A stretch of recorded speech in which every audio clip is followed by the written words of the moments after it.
Muito bem, meus irmãos, nós vamos dar prosseguimento à nossa série de estudos nos 10 Mandamentos.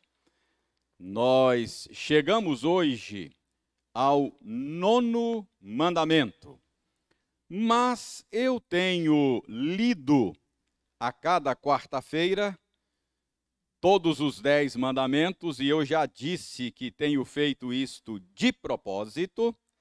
Pode parecer repetitivo, mas eu estou convencido de que esta repetição é salutar, porque vai ajudar você a memorizar os 10 mandamentos. Então, se você tem nos acompanhado ao longo dessas semanas, talvez você já consiga dizer de cor os 10 mandamentos. Êxodo capítulo 20. Abra sua Bíblia no livro do Êxodo, capítulo 20.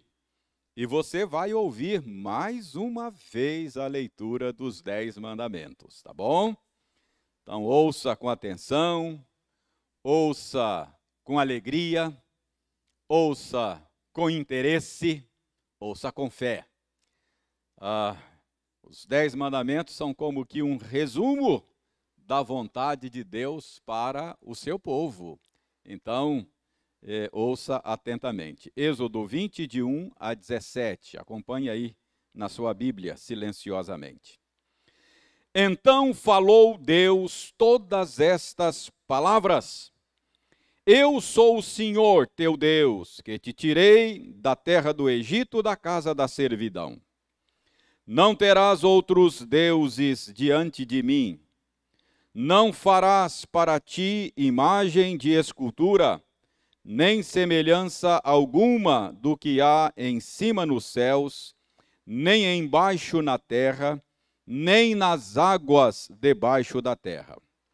Não as adorarás, nem lhes darás culto, porque eu sou o Senhor teu Deus, Deus zeloso, que visito a iniquidade dos pais nos filhos até a 3ª e 4ª geração daqueles que me aborrecem, e faço misericórdia até 1000 gerações daqueles que me amam e guardam os meus mandamentos.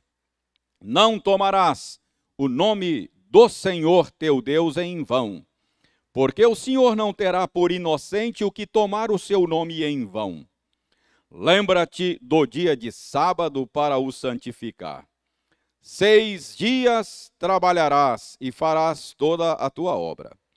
Mas o 7º dia é o sábado do Senhor teu Deus.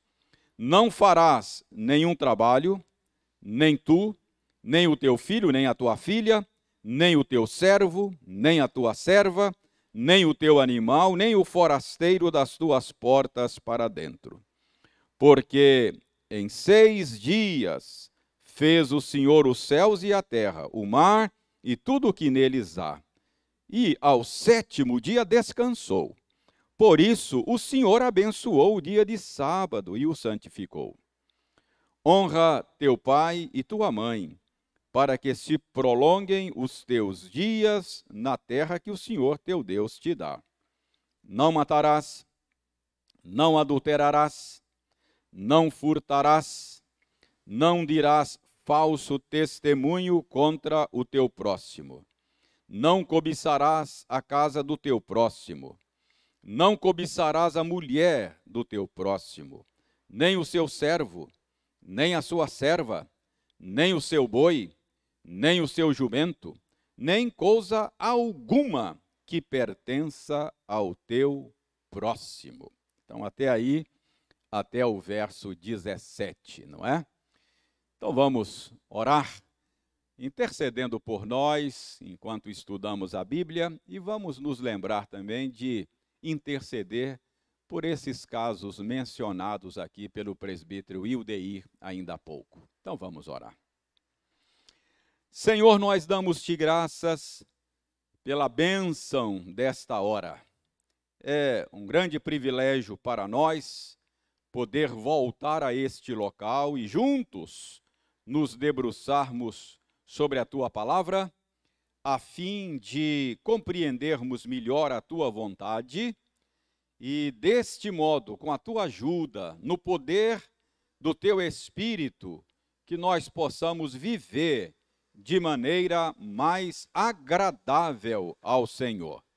Por isso nós te pedimos, ajuda-nos, abençoando o nosso tempo de estudos, para que tenhamos uma boa compreensão do teu querer ao estudarmos a tua palavra. Senhor, além de interceder por nós, nós queremos também interceder pelas pessoas cujos nomes Ildeir mencionou ainda há pouco. Pedimos, ó Senhor, pelo nosso irmão, presbítero Sidney, e por sua família. Ele está lutando, ó Senhor, contra este vírus tão terrível que já há quase 2 anos tem assolado a humanidade. Ó Deus, a informação que nos chega é que o quadro do nosso irmão querido Sidney é um quadro que inspira muitos cuidados. Mas nós cremos que não há nenhuma situação que seja difícil demais para o Senhor. Nós acreditamos que tu tens todo o poder e que tu podes reverter qualquer quadro. Por isso, nós, humildemente, mas de maneira confiante, porque oramos agora em nome de Jesus, nós pedimos ao Senhor que tu queiras restaurar total, plenamente a saúde do teu servo. Abençoe a sua família, console os corações, e que no meio desta tempestade eles consigam lançar sobre o Senhor a ansiedade do coração deles, e assim encontrar em ti aquela paz que excede todo entendimento. Senhor, nós queremos agora nos alegrar, porque recebemos a notícia de que nosso irmão Jurandir, que há dias esperava pela possibilidade de uma intervenção cirúrgica, e agora ela foi agendada para a próxima segunda-feira. Aceita a nossa gratidão e pedimos-te que tu abençoe de tal maneira o tratamento ao qual ele está se submetendo, que ele tenha a sua saúde total e completamente restaurada. E que a fragilização da sua saúde física seja uma oportunidade para o fortalecimento da saúde espiritual. Abençoe com ele a sua família, console o coração deles. Abençoe o médico de tal maneira que ele seja apenas um instrumento nas tuas mãos, que o Jurandir seja operado pelo Senhor mesmo. Senhor, nós pedimos a bênção também para o nosso irmão Josué, que amanhã, querendo o Senhor, haverá de ser submetido também a uma intervenção cirúrgica. Assim como nós desejamos que tu faças com Jurandir, nós queremos que o Senhor faça com Josué, e que a cirurgia tenha êxito, e que o mal que será combatido pelo procedimento cirúrgico seja completamente debelado. Senhor, nós ainda nos lembramos de Dona Geni. Senhor, ela anda já fragilizada há algum tempo, já idosa, e nós pedimos ao Senhor que o Senhor lhe afofe o leito de enfermidade. E agora, Senhor, que este incidente que aconteceu ontem, uma aparente convulsão, que a causa seja revelada e que os médicos, debaixo da orientação do Senhor, possam dar ao caso o melhor encaminhamento.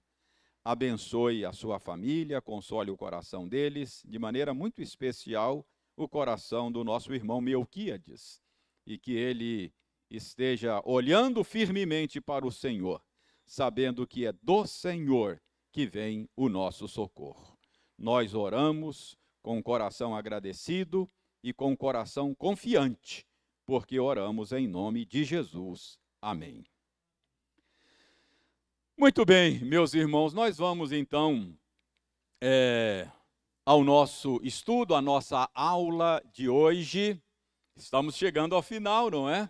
Dos 10, vamos iniciar hoje o estudo do 9. Então, estamos na reta de chegada, não é? Estamos terminando a nossa série de estudos.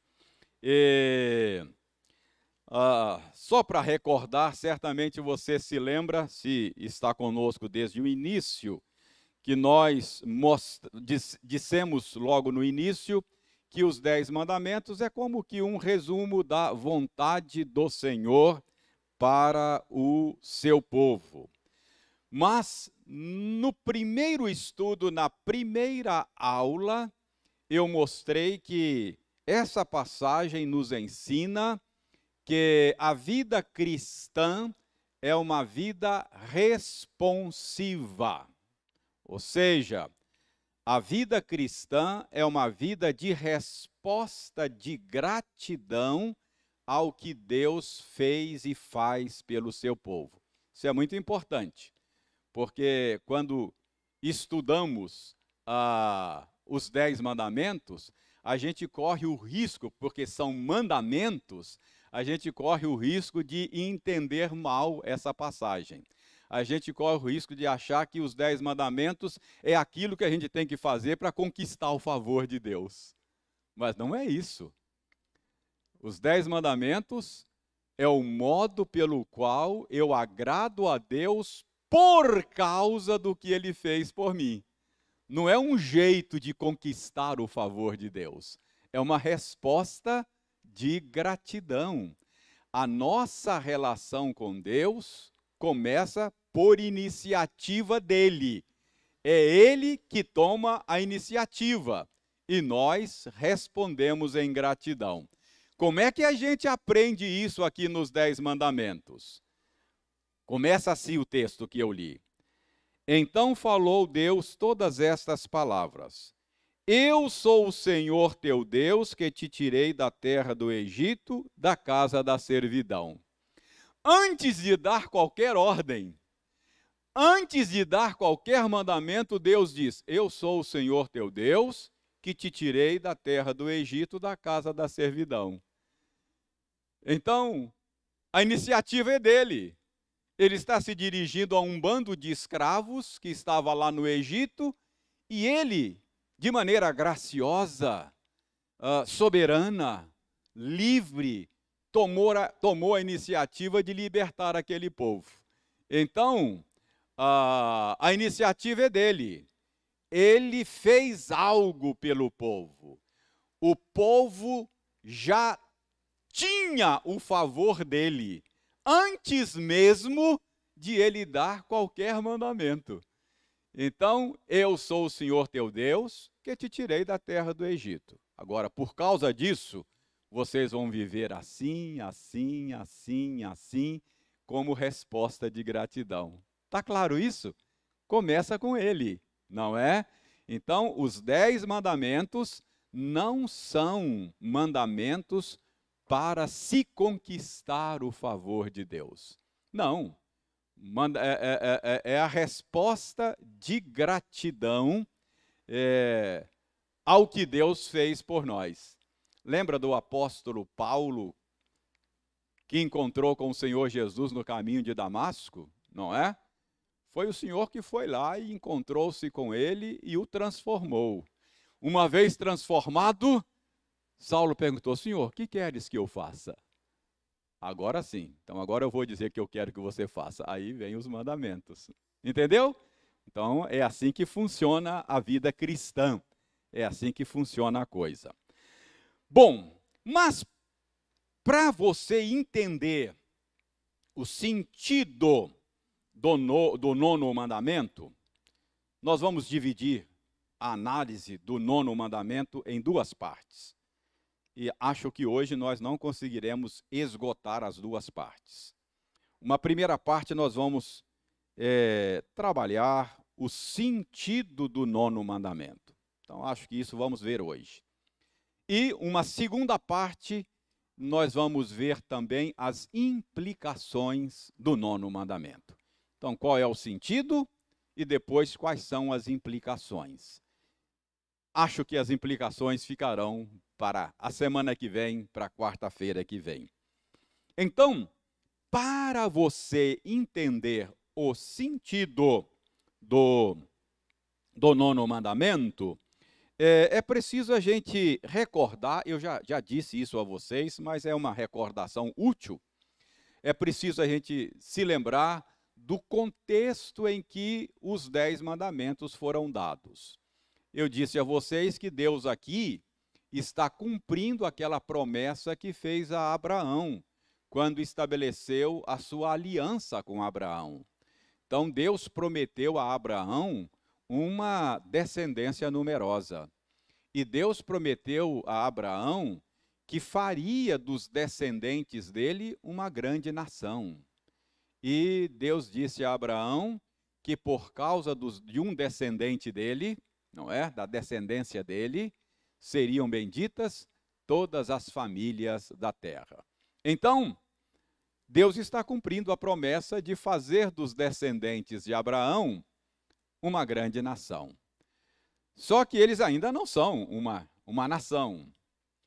Por enquanto, é apenas um bando de escravos recém-libertados, não é? do Egito. Então, sob a liderança de Moisés, os descendentes de Abraão foram libertos lá do Egito, e agora Deus está nesse processo de fazer deles uma grande nação. Para ser uma nação, você precisa de povo, terra e lei. Então, são esses 3 fatores que constituem uma nação, não é? Então, o povo está aí, um bando de escravos libertos do Egito. Deus está conduzindo-os a uma terra, terra de Canaã, terra da promessa.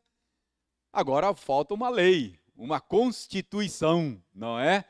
Então, Deus está aqui, podemos dizer, configurando a vida nacional. Deus está aqui configurando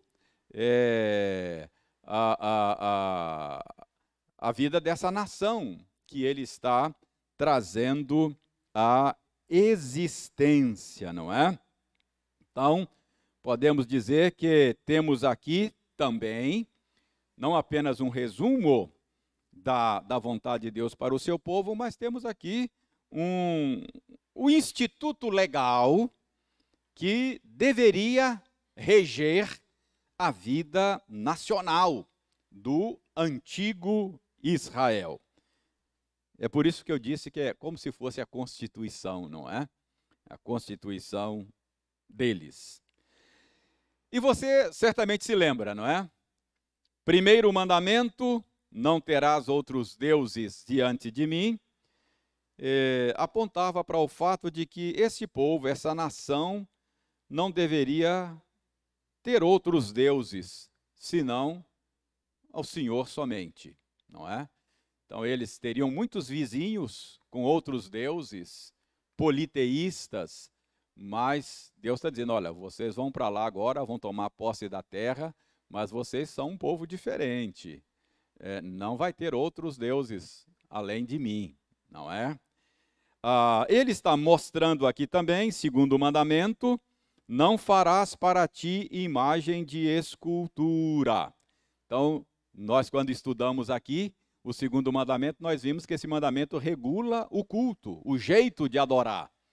Então, essa nação que está surgindo teria em torno de si muitas nações que faziam ídolos para si, adoravam as suas divindades por meio de imagens de esculturas e etc. E Deus está dizendo, olha, vocês serão uma nação diferente. Estou trazendo à existência uma nação diferente. Vai ter um jeito diferente de adorar, não é? Não farás para ti imagem para adoração. Terceiro mandamento. Terceiro mandamento nós vimos que trata da santidade do nome de Deus. Não tomarás o nome do Senhor teu Deus em vão, não é? Nós vimos que essa nação é o povo que se chama pelo nome do Senhor. Por causa do relacionamento de aliança, esse povo traz consigo o nome do seu Deus. Assim como a esposa, por meio do casamento, traz consigo o nome do marido, não é? Então, esse povo agora traria o nome de Deus, porque era um povo que estava num relacionamento de aliança com o Senhor. E Deus disse, olha, veja lá o que vocês vão fazer com o meu nome. Não tomarás o meu nome em vão, não é? Então, honrem o nome que vocês vão carregar. Não é assim que o pai fala para o filho, cuidado, hein? Olha lá, hein? Não vai sujar meu nome. Honra o meu nome aí. Então, é mais ou menos isso que Deus está dizendo aqui. Quarto mandamento é sobre a mordomia do tempo, não é? Eles deveriam guardar aquele ciclo de trabalho, 6 por 1, para cada 6 dias trabalhado, 1 dia de descanso, para se lembrarem, nunca se esquecerem. Um dia é um memorial, é para lembrar, memorial, para nunca se esquecer de que Deus é o provedor desse povo e Deus é o redentor desse povo. Então eles tinham que se lembrar disso por meio de guardar 1 dia em 6, para cada 6 trabalhados. Aí depois vem o 5º mandamento. Lembra qual é o 5º mandamento? Honra teu pai e tua mãe. Deus está constituindo a vida nacional e com esse mandamento ele está dizendo que uma nação será uma nação doente se não respeitar o princípio de autoridade. Então, um povo que desconsidera o princípio de autoridade está fadado ao fracasso. Então, eu disse que uma das maneiras de entender aquela promessa, para que tenhas vida longa sobre a terra que está recebendo, uma das maneiras é entender que é a vida nacional. Ou seja, para que vocês como nação tenham vida longa, porque uma nação que não leva a sério o princípio de autoridade, onde há caos, bagunça, há desordem, não é? Vai ser fadado ao fracasso. Então, 5º mandamento. 6º mandamento. Qual é o 6º mandamento? Não matarás. Então, Deus também colocou na constituição dessa nação que essa nação tinha que ser uma nação pró-vida, não é? Uma nação que valoriza a vida humana. Então, precisa ter a vida humana em alta consideração. Então, uma nação pró-vida. Deus quer que o seu povo seja pró-vida. Depois vimos o 7º mandamento.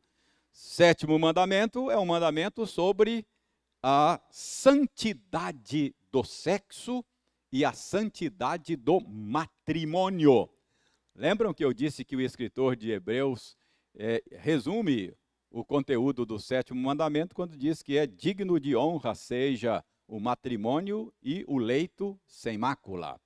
Então, ao constituir a nação, Deus está lembrando que a vida social estaria comprometida se o casamento e a família não fossem considerados.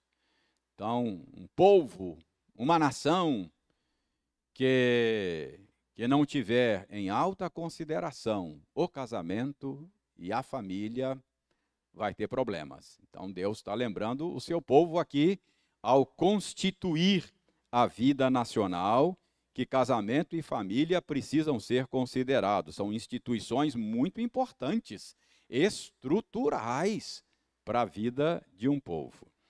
Aí depois vimos o 8º mandamento. E o 8º mandamento trata do direito à propriedade. Vimos isso na semana passada, que o direito de propriedade precisa ser respeitado. Vimos que não é um direito absoluto, porque Deus é dono de tudo, nós somos apenas mordomos, não é verdade? Somos administradores, proprietários de segunda classe, não é? Vimos que é isso que diz o 8º mandamento: não furtarás.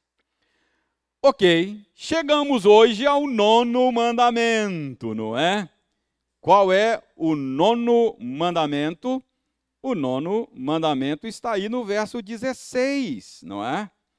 Não dirás falso testemunho contra o teu próximo. Então, esse é o 9º mandamento. Não dirás falso testemunho contra o teu próximo, não é?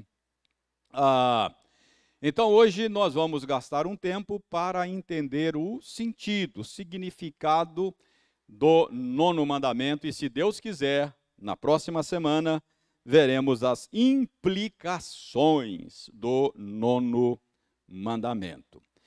Então, irmãos, o 9º mandamento, a princípio, preste bem atenção, Deus está constituindo a vida nacional, está formando uma nação.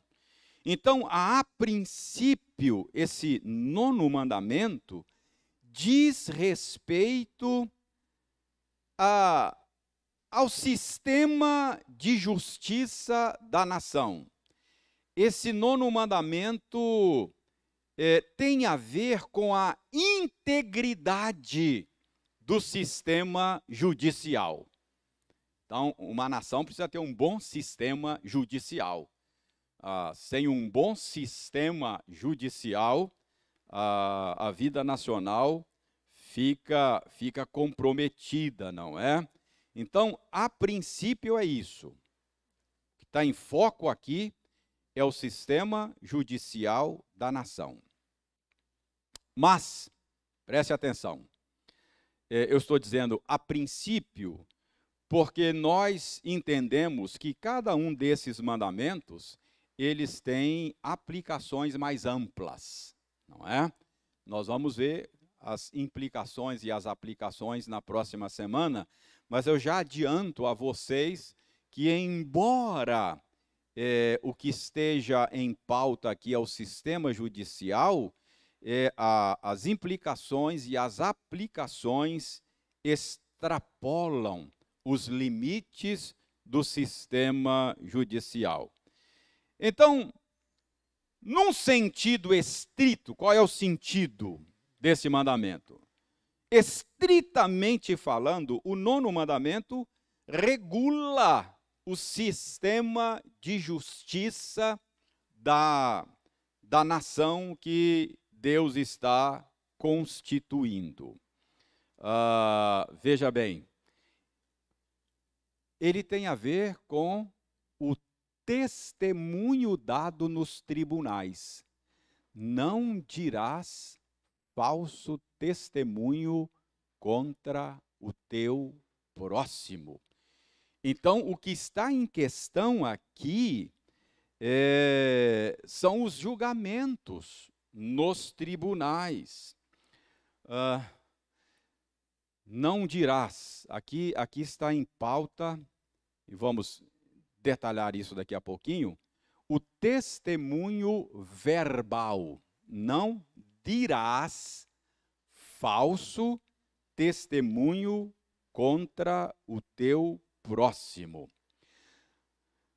Você vai entender isso melhor se você considerar que naqueles dias o testemunho verbal era fundamental nos tribunais, nos julgamentos dos tribunais, no estabelecimento da verdade, para que a justiça fosse feita e não fosse torcida. Hoje, nos nossos dias, testemunho, a prova testemunhal, não é, Getro? Getro é da área de direito. A prova testemunhal continua sendo uma prova importante, não é? Para o estabelecimento da verdade num tribunal. Continua sendo importante. Mas hoje nós dispomos de outros meios pelos quais a busca da verdade num tribunal pode se servir, não é? Por exemplo, hoje a gente dispõe de gravações aí de áudio, não é? Você vê aí, sobretudo no mundo da política, de repente vaza um áudio aí. Isso aí é uma prova de peso, não é? Naqueles dias não tinha esses recursos para se estabelecer a verdade num tribunal, não é?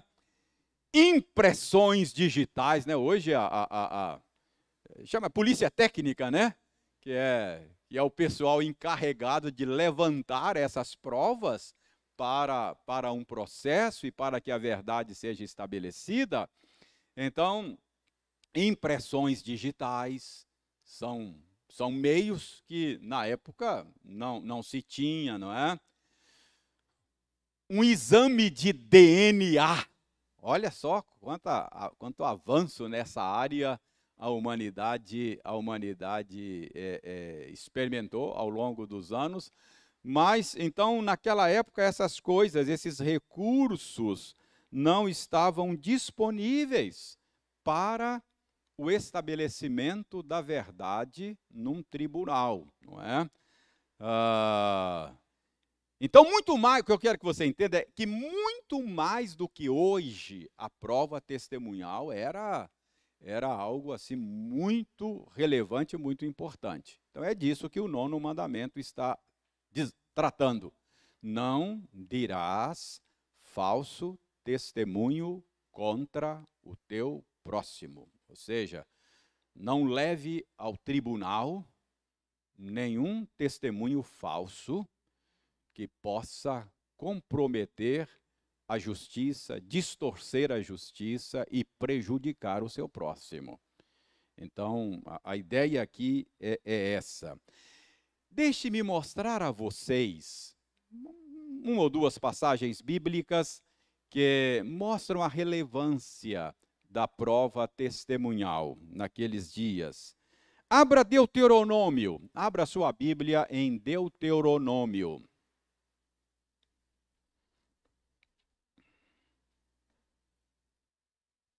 Capítulo 17 de Deuteronômio. Abra aí a sua Bíblia, capítulo 17, Deuteronômio.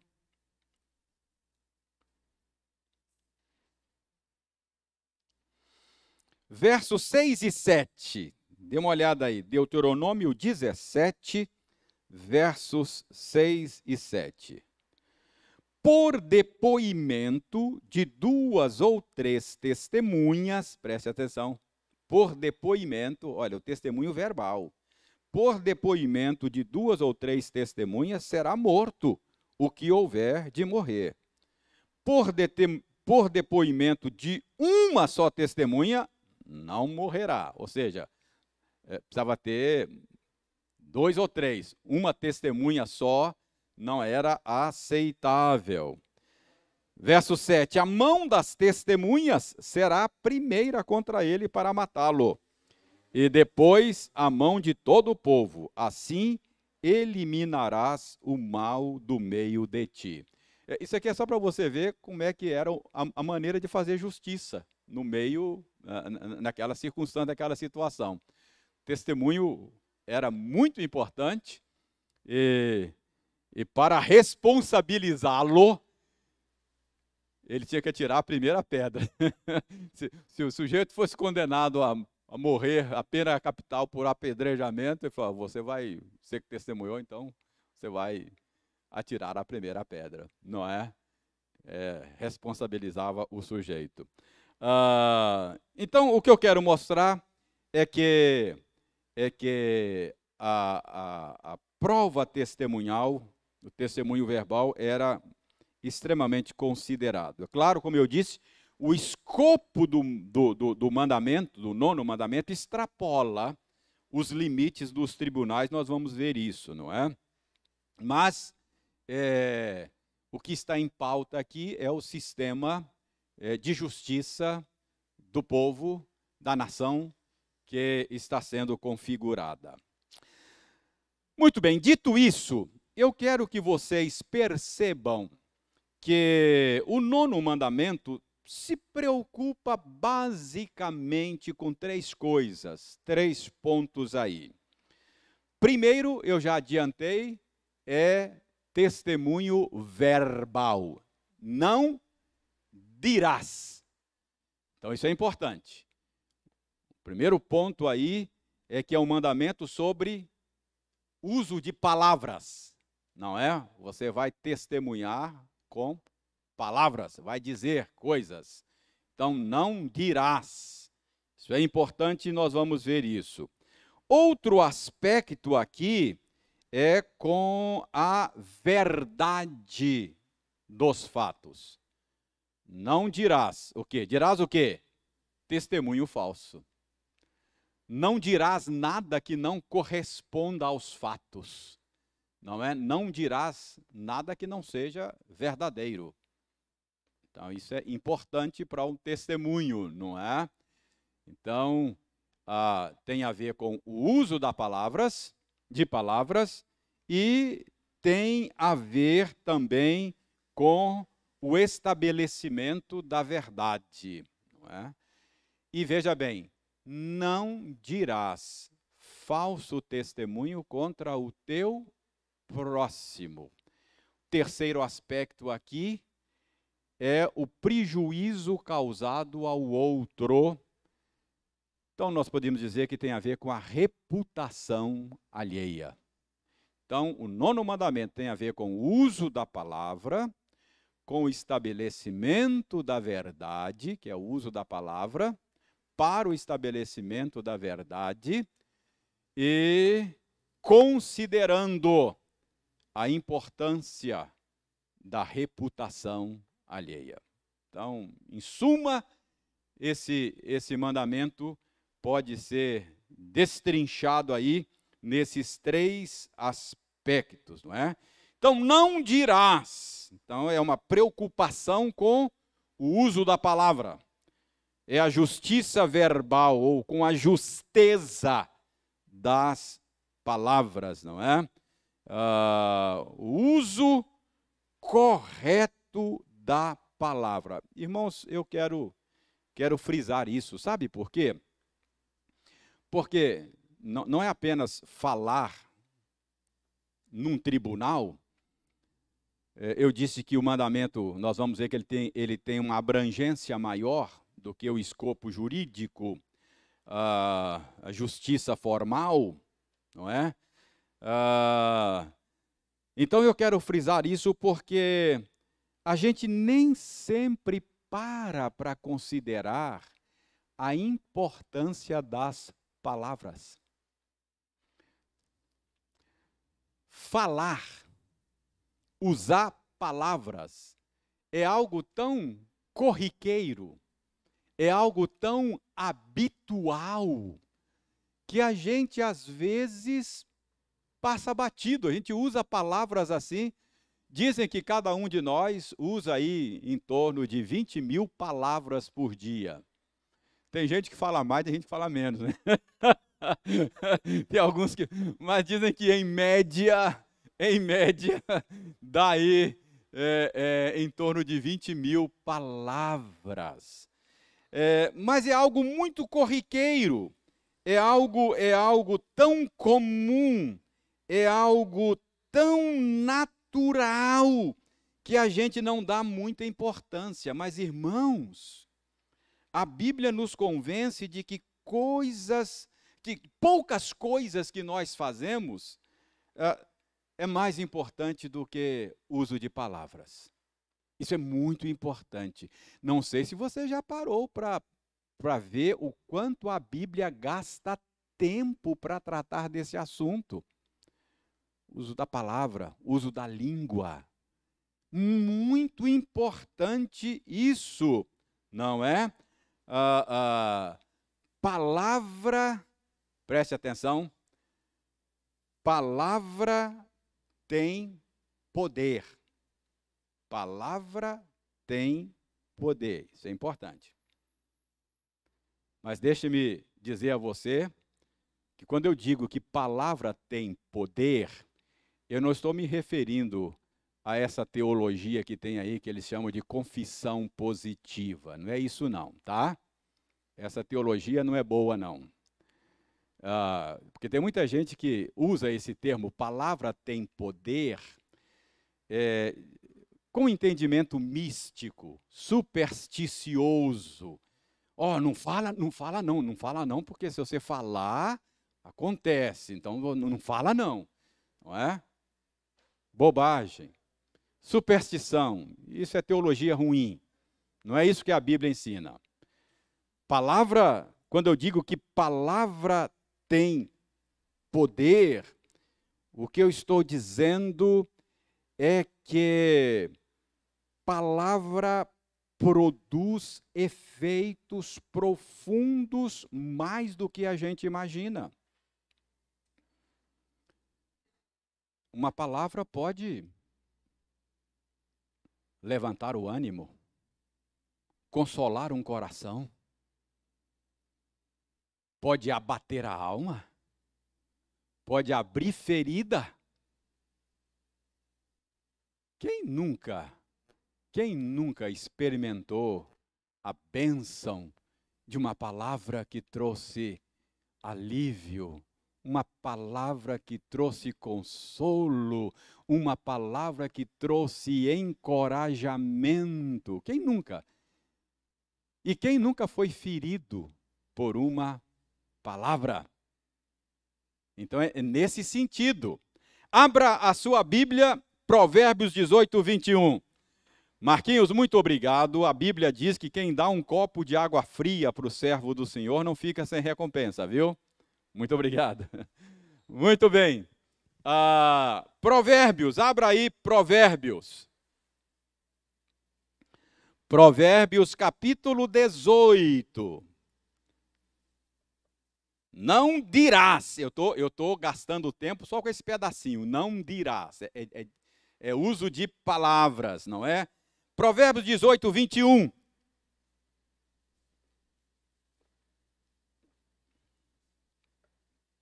Provérbios 18, 21. A morte e a vida estão no poder da língua. O que bem a utiliza, come do seu fruto, não é? A morte e a vida estão no poder da língua.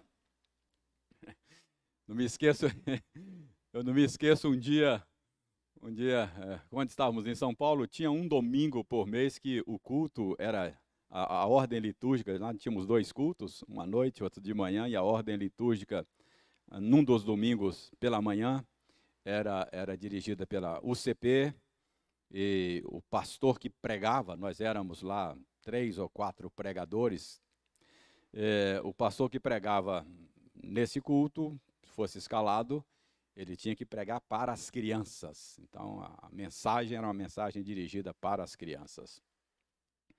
E eu não me esqueço um dia que o pastor Tarcísio, muito habilidoso com criança e muito criativo, estava falando sobre esse assunto aqui, né?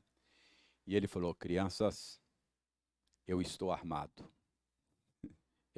Eu estou armado. As crianças abriram o olho assim. Eu tenho uma arma comigo, crianças. E as crianças arregalaram os olhos, né? Olha, é uma arma que nem o detector de metal consegue detectar. Eu passo pelo detector de metal, vou ao banco, vou ao aeroporto e nunca consegue detectar. Mas é uma arma muito perigosa. Ela foi falando. Depois ele disse, a arma aqui, ó, a língua, pode matar e pode comunicar vida, não é?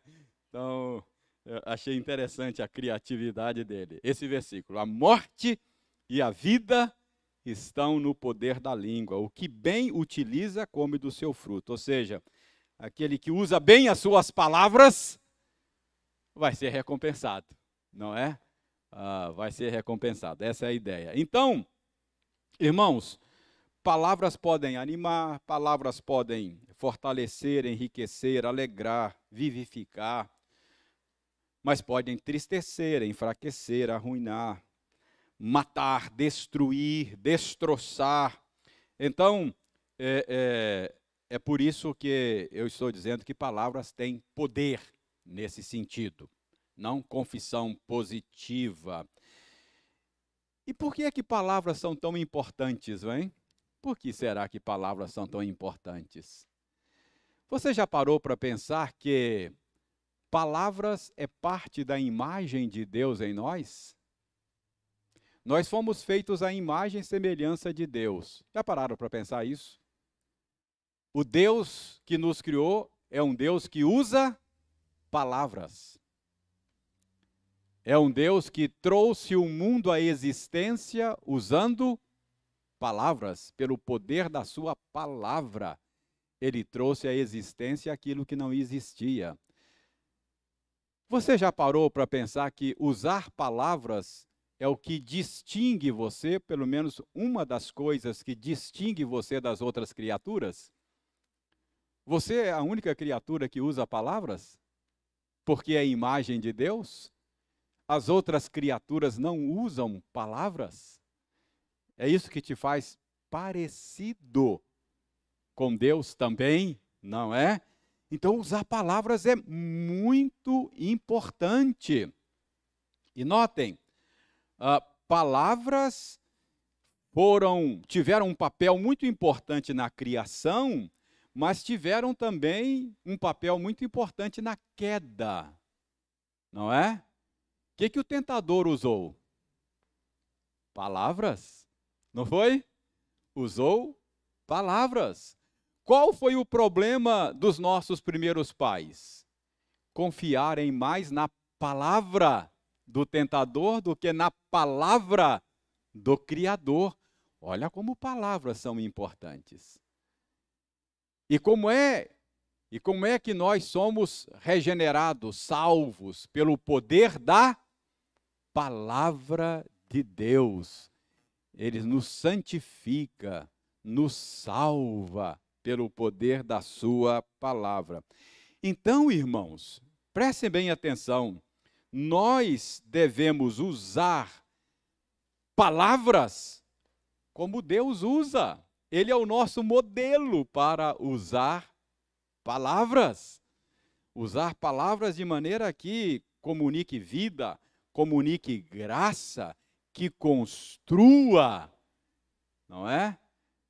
Paulo escrevendo aos Efésios, não saia da sua boca nenhuma palavra torpe, podre, mas somente aquela que comunica graça aos que ouvem. Então, o 9º mandamento tem a ver com isso.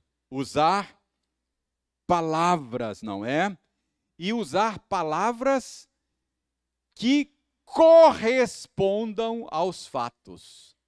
Diz aqui, não dirás falso testemunho contra o teu próximo.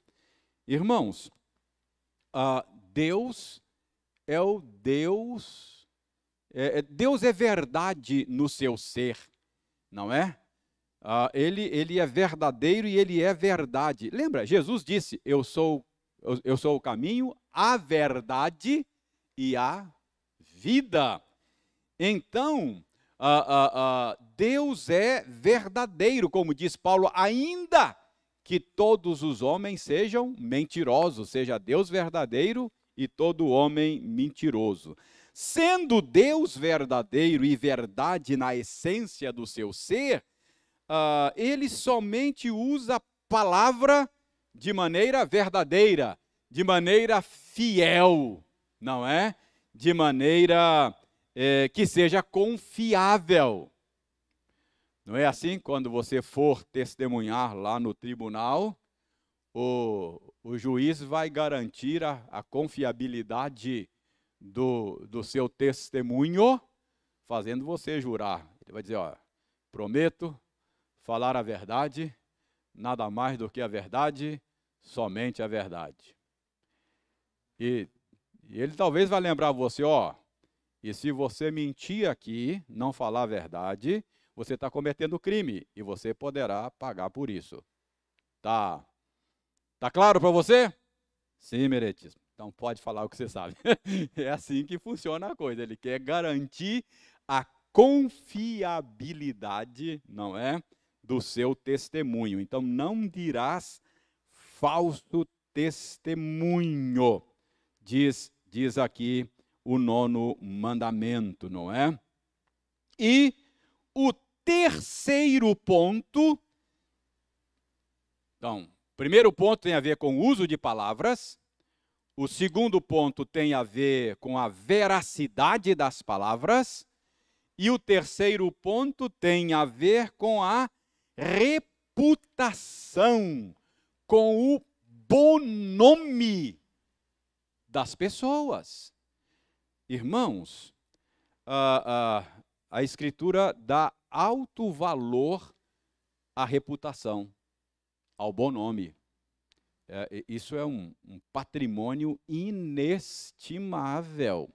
Abra Provérbios novamente. Abra sua Bíblia em Provérbios novamente, capítulo 22 agora.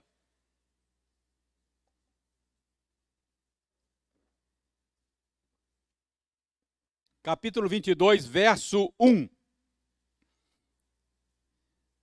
A sabedoria bíblica diz aí que um bom nome, uma boa reputação, vale mais do que as muitas riquezas. E o ser estimado é melhor do que a prata e o ouro. Então se o mandamento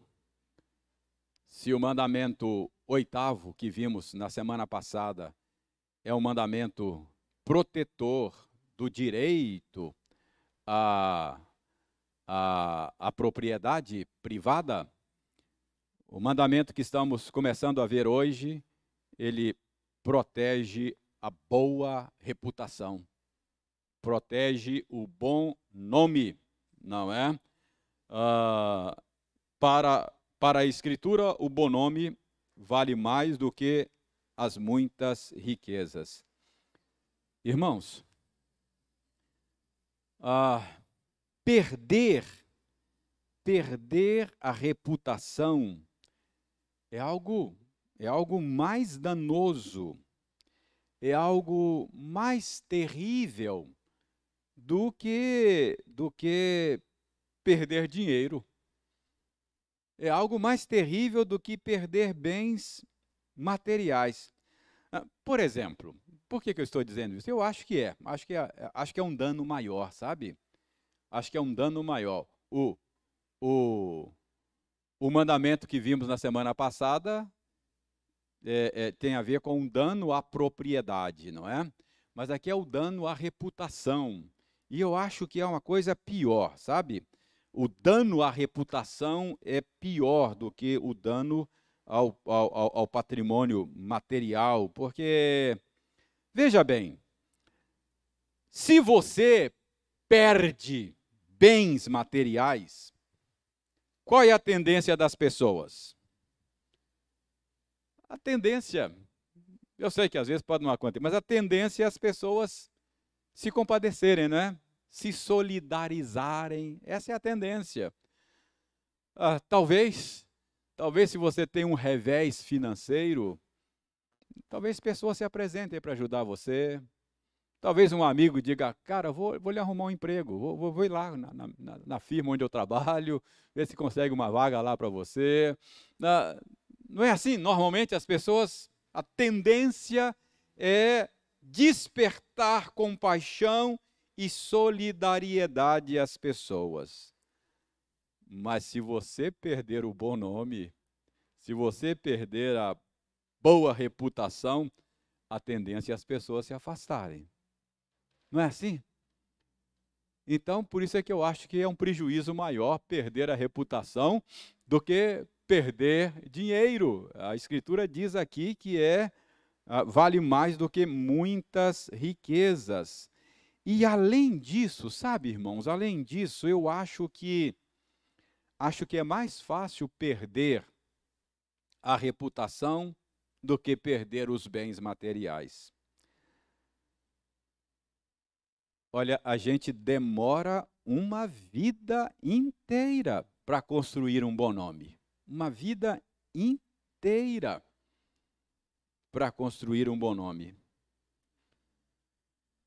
E apenas a metade de um dia pode ser suficiente para você perdê-lo. Não é? Basta somente nessa nossa época digital, basta somente poucas pessoas maliciosas na internet e você está acabado. Não é assim? E o pior é que a reputação é fácil de perder, mas é difícil de recuperar. Basta uma pessoa tuitar lá alguma coisa denegrindo a reputação de alguém, logo 4 ou 5 mil acabam retuitando, replicando. E o pior é que depois que se comprova a falsidade do tweet, depois que se comprova que é fake news, mesmo que haja retratação de quem começou, um número bem menor acaba replicando a retratação. O estrago é quase que irrecuperável. Então, irmão, não sei porquê, mas notícias propagam muito mais rápido do que boas notícias, não é isso? Uma coisa séria.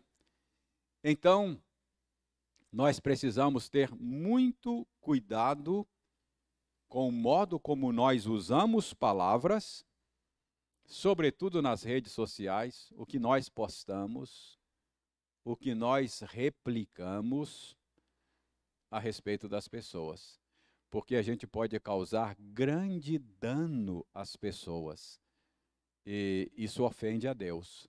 Deus está preocupado com isso. Não dirás coisas falsas que causem dano às pessoas, que lhe cause dano à boa reputação, ao bom nome, porque bom nome vale mais do que muito dinheiro.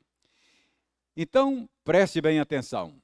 9º mandamento tem a ver com a integridade do sistema de justiça daquela nação que Deus estava configurando. 9º mandamento está preocupado com 3 coisas: uso da palavra, a veracidade das palavras e a reputação das pessoas.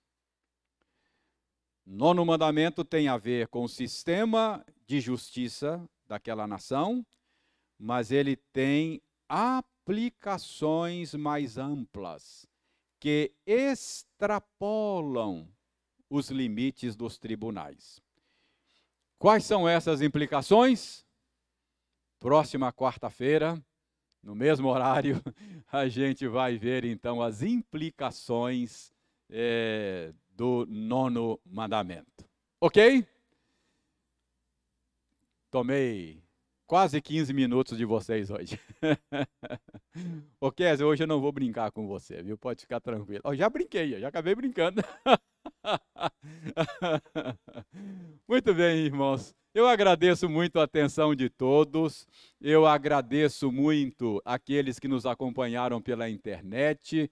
E eu espero que conversar sobre essas coisas possa, de alguma maneira, ser usado por Deus para fortalecer a sua fé, fazer você refletir sobre a vontade do Senhor e ajudar você a ser um servo mais consagrado, um filho mais obediente, um cristão mais autêntico, e que isso possa trazer bênçãos para a sua vida também.